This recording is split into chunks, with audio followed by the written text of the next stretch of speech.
UKBI tinggal dikit lagi loh. Sudah mempersiapkan diri sejauh mana? Ayo. Audio Jungle.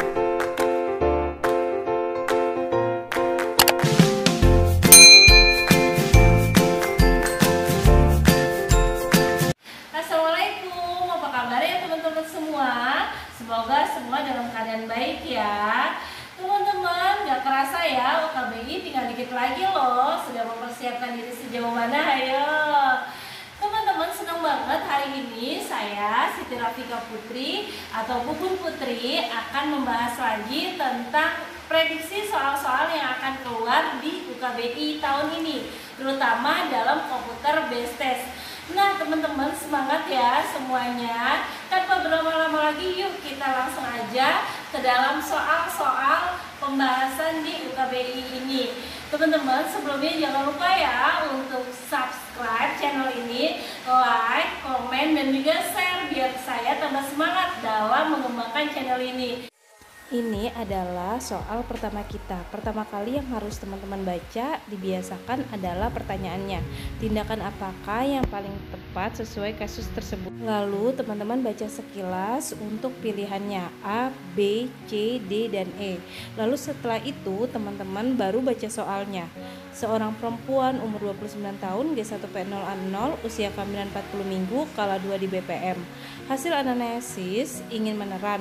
Hasil pemeriksaan KU-nya baik, tekanan darah 120/80 mmHg, suhunya 36,7 derajat Celcius, nadinya 90 kali per menit, pernapasannya 20 kali per menit, TFU 36 cm, DJJ-nya 144 kali per menit, teratur, kontraksinya kuat 5 kali dalam 10 menit, lamanya 45 detik, pembukaannya lengkap, penurunan kepala stasiun 0, ketuban pecah spontan. Ketika telah membaca soal, baiknya teman-teman langsung mencari keywordnya di soal tersebut. Di soal ini keywordnya adalah G1P0A0 primigravida, usia kehamilan 40 minggu, kala 2 di BPM. Yang lain-lainnya adalah keluhannya normal dan semuanya masih dalam batas normal. Di sini teman-teman bisa lihat keywordnya lagi, pembukaannya sudah lengkap, penurunan kepala stasi 0, ketubannya pecah spontan. Maka semuanya sudah dalam keadaan normal, maka tindakan yang paling tepat adalah langsung pimpin meneran. Soal selanjutnya silakan teman-teman terapkan atas tips yang tadi saya katakan, bahwa baca dulu dari pertanyaannya, lalu lanjut ke pilihan gandanya secara sekilas, lalu temukan apa keyword-keyword yang ada di soal ini. Silakan teman-teman mencoba ya.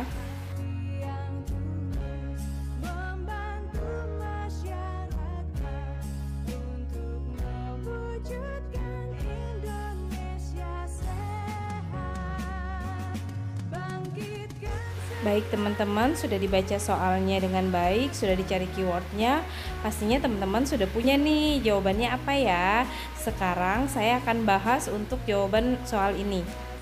Dari soal kita lihat bahwa kata kuncinya adalah anak pertama, primigravida, TFU-nya 36, stasiunnya -2, jadi masih di atas banget. Sutura sagittalisnya tumpang tindih, jadi molase berat. Nah ini kenapa yang bisa menyebabkan molase, yaitu di sini jawabannya adalah B, ring bendel. Karena kalau A, C kelainan pada uterus, D dan E kelainan pada denyut jantung janin.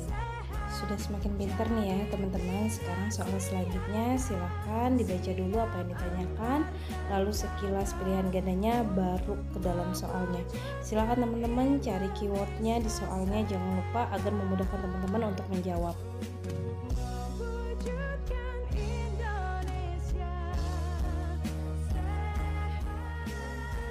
Baik, kita masuk ke pembahasannya ya.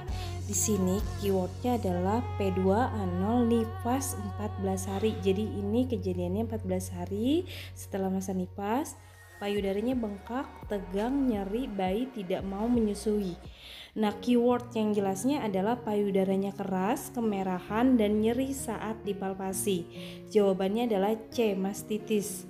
Kenapa? Karena kalau bendungan ASI itu biasanya tidak terjadi kemerahan dan biasanya tidak sampai di nifas 14 hari.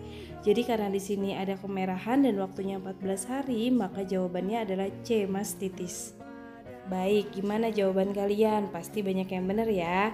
Yuk kita mulai ke soal berikutnya. Baik, silakan dibaca soalnya.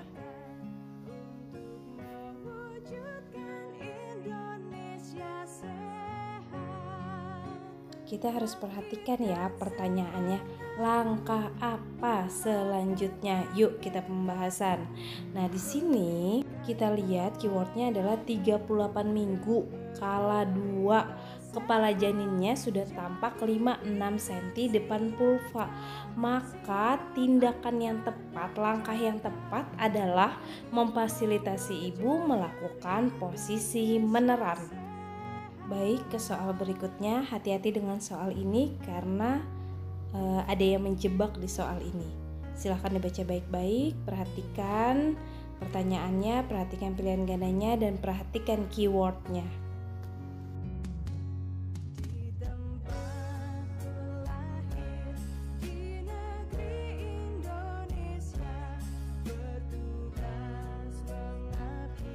Pasti sudah ada ya jawaban dari teman-teman semuanya. Baik, kita bahas soalnya ya.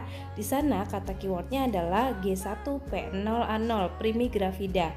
Kepala masih bisa digoyangkan sedangkan usianya sudah 37 minggu dan saat ini dia sudah kelas 1, seharusnya kepalanya sudah masuk pintu atas panggul. Jadi alasan yang paling tepat untuk merujuk pada kasus tersebut adalah penurunan kepala yang masih 5/5. Soal selanjutnya ya, silahkan dibaca pertanyaannya, lalu seperti biasa pilihan gandanya baru ke kasusnya.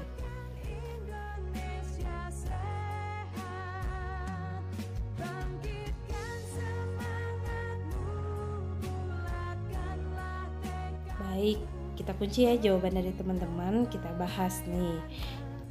Kita lihat di soal ini bahwa pasien dalam usia hamil 24 minggu. Maka kita langsung coret untuk pilihan ganda C, D, dan E. Kenapa? Karena perdarahan pada C, D, dan E itu biasanya adanya di kehamilan kurang dari 22 minggu. Kita lanjutkan keywordnya, keluar darah merah segar, tidak ada kontraksi uterus, tidak ada nyeri tekan abdomen bagian bawah. Jadi jawabannya adalah placenta previa. Baik teman-teman, ke soal berikutnya ya.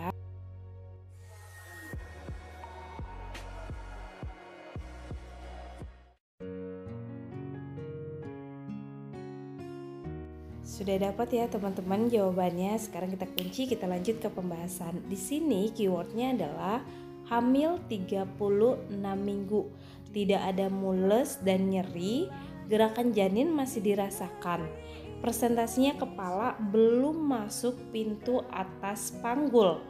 Tampak sisa darah berwarna merah segar di dinding vagina, namun porsionya masih menutup. Jadi jawabannya adalah ya benar teman-teman, C, placenta previa. Baik, masuk ke soal berikutnya. Silakan teman-teman baca ya dengan seksama dan teliti.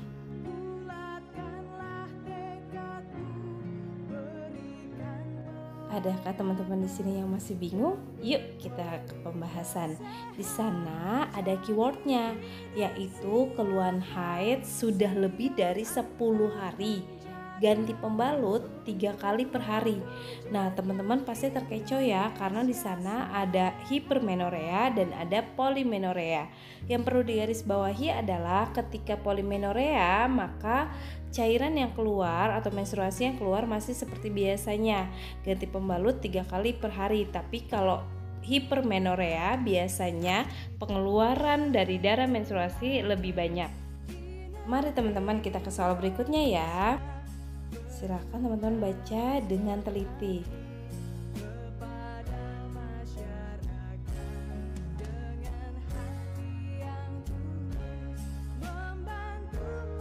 Iya, pasti sudah pada punya jawabannya ya. Yuk ke pembahasan. Di sana di keyword ada kata tidak ada riwayat tekanan darah tinggi, berarti ini bukan hipertensi kronis. Hasilnya tekanan darah 140/100 dan di sana ada protein urinnya positif 1, maka ini masuk ke dalam preeklamsi ringan. Ayo teman-teman, siapa yang benar? Pasti semuanya benar ya. Kita masuk ke soal terakhir ya. Ayo dengan cermat ya, dibaca soalnya.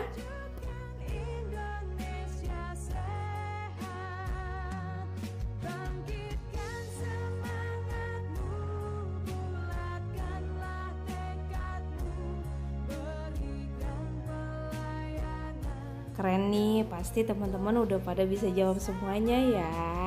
Yuk kita bahas. Di soal tersebut dapat kita ketahui bahwa pasien tersebut mengeluh amenorrea 3 bulan, sering mual dan muntah sejak 1 bulan yang lalu. TFU-nya 1 jari di bawah pusat, tidak teraba balot temen, terdapat bercak kecoklatan dan jaringan seperti gelembung. Nah ini teman-teman mengarah kepada D, mola hidatidosa, karena biasanya kalau mola hidatidosa dia akan terasa lebih mual dan muntah, dan di sana TFU-nya juga semakin lebih tinggi dari usia kehamilan. Dan keyword yang paling penting adalah adanya jaringan seperti gelembung. Keren banget teman-teman, sudah menyelesaikan 10 soal dalam waktu kurang dari 1 menit. Next kita bahas lagi ya yang lainnya. Terima kasih teman-teman sudah belajar bareng Bubun. Sukses ya di UKBI-nya. Teman-teman, sebelumnya jangan lupa ya untuk subscribe channel ini, like, komen, dan juga share biar saya tambah semangat